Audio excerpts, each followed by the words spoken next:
The election of Pope Leo XIV marked a historic turning point.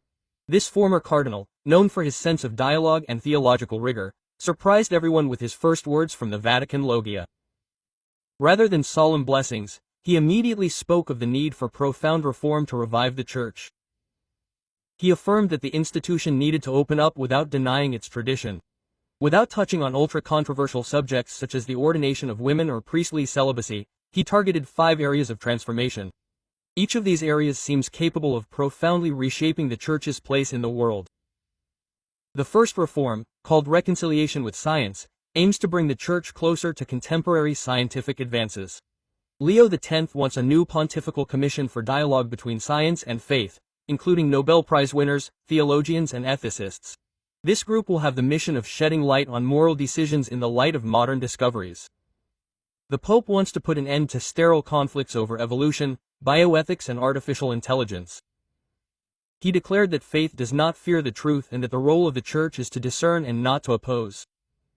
This openness was welcomed by many religious scholars. The second reform concerned the Vatican's economic transparency. Leo X promised to publish a detailed annual report on the finances of the Holy See. He put an end to a tradition of discreet management by imposing independent audits and international accounting standards. The Pope also intends to eliminate the tax privileges of certain religious institutions suspected of tax evasion. By promoting an evangelical economy, he wants to restore confidence in the faithful who are worried about the lifestyle of certain cardinals. For him, a poor church for the poor is not a utopia but an evangelical necessity. Third reform: fight against sexual abuse with structural firmness. Leo X established a permanent ecclesiastical tribunal dedicated to cases of abuse independent of the episcopal conferences. He demanded that TB be reported to the civil courts as well. Bishops who are complicit through silence or negligence will be automatically removed from office. The Pope also imposes rigorous psychological evaluations in seminaries. He declares that protecting the institution must never take precedence over truth and justice. This painful but necessary reform marks a new era of accountability. The fourth major reform is the expansion of the role of the laity in church governance. Leo X wants diocesan councils, including laymen and women, to have real decision-making power. These councils will have input into budgets, local appointments, and pastoral life. He also wants to allow competent laypeople to hold positions previously reserved for the clergy in the Vatican administration.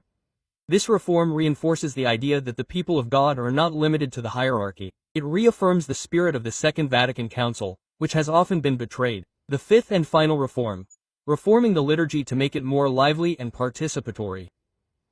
Leo X did not want a complete return to Latin or a modern fading, but an incarnate liturgy.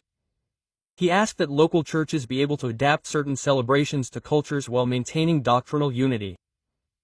He wanted to promote quality homilies centered on the gospel and not moralizing speeches. The Pope also encouraged the use of visual arts, contemporary sacred music, and silence in prayer. The liturgy must once again become a transformative and communal experience. These 5 reforms were not simple adjustments but structural projects. Leo X immediately convened a world synod including laypeople to reflect on their implementation. He ordered that each diocese hold a local deliberative assembly. This concern for collegiality marked a new way of governing. The Pope no longer wanted to decide alone but in communion. He recognized that the intuitions of the Spirit could come from any baptized person. This approach recalls the early centuries of Christianity before the institution became centralized. In terms of education, Leo X wants to review the training of priests. He proposes a broader curriculum that includes philosophy, human sciences, economics, and psychology. The goal is to train pastors who are grounded in reality and not just specialists in canon law. He also wants to open seminaries to lay people seeking theological training. This mix would promote better understanding between the clergy and the laity.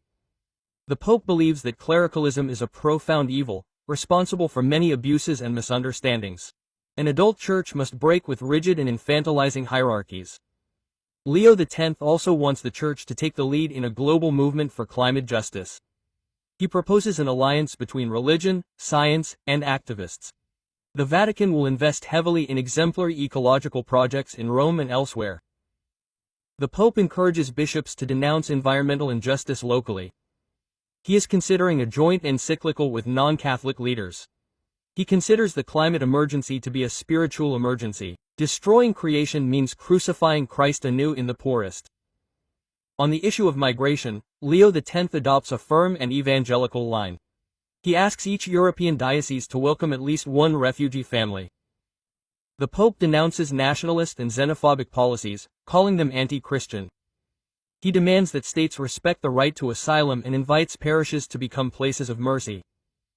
At the same time, he advocates structural solutions to problems such as wars or poverty. He recalls that Jesus himself was a refugee and that the Church must welcome people without fear. Another discreet but powerful reform concerns the language of the Church. Leo X bans terms of cultural warfare and moralism.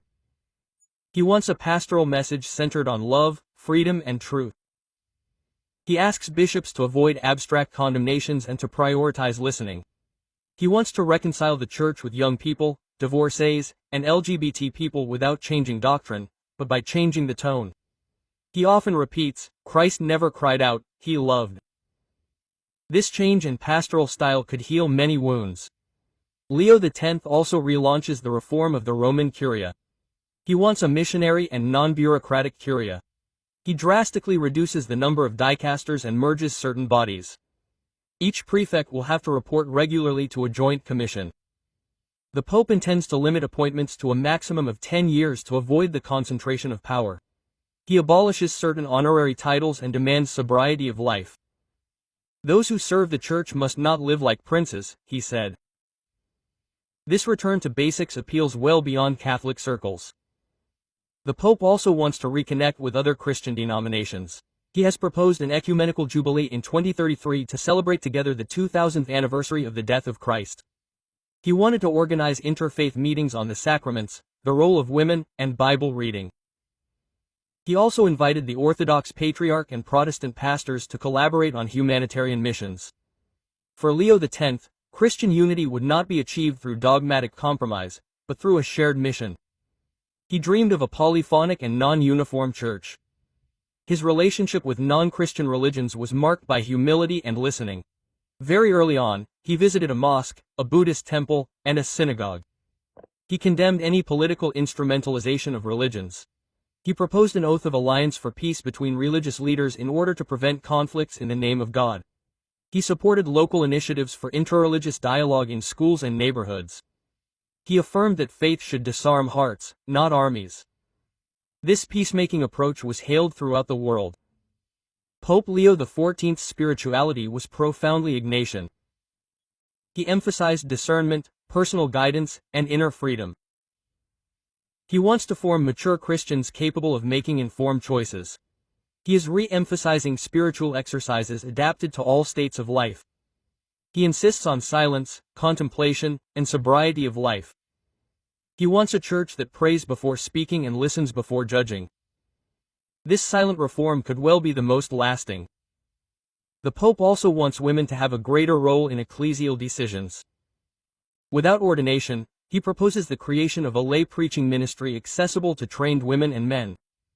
These preachers could preach at Sunday Masses with the agreement of the parish priest. He also envisages women as diocesan leaders as episcopal delegates. This recognition, without breaking sacramental rules, responds to a long-standing demand.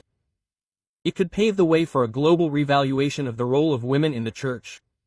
Leo X also wants to nurture the Church's relationship with new generations.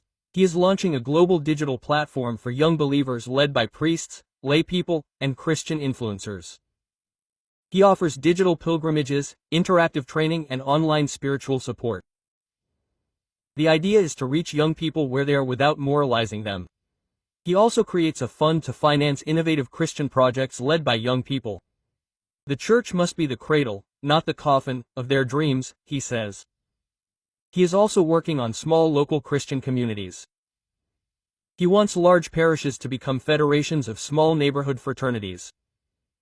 Each group would be led by lay people with a mission of listening, solidarity, and prayer. This model, already alive in some regions of the South, could revitalize faith in the West. It is no longer a question of bringing people to the Church, but of bringing the gospel into people's homes. It is a quiet pastoral revolution, but with great potential.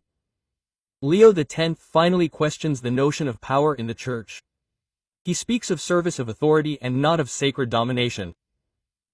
He wanted bishops to be elected locally with Roman approval and for appointments to be more transparent. He advocated for a less pyramidal, more fraternal, more horizontal church. He recalled that the first pope, Peter, was a fallible fisherman, not a prince. This vision of a diminished power could profoundly shake up the Roman institution. In short, Leo X embodied a pivotal moment. Neither a doctrinal revolutionary nor a rigid conservative, he chose the demanding path of internal reform. His program could be a landmark in the history of the Church, like that of John Excidu Francis. These 5 major reforms, even if limited to certain areas, touch the roots of practices and mentalities. It remains to be seen whether the institution will be able to welcome and embody them. But one thing is certain, under Leo XIV, the Catholic Church will no longer be able to remain the same.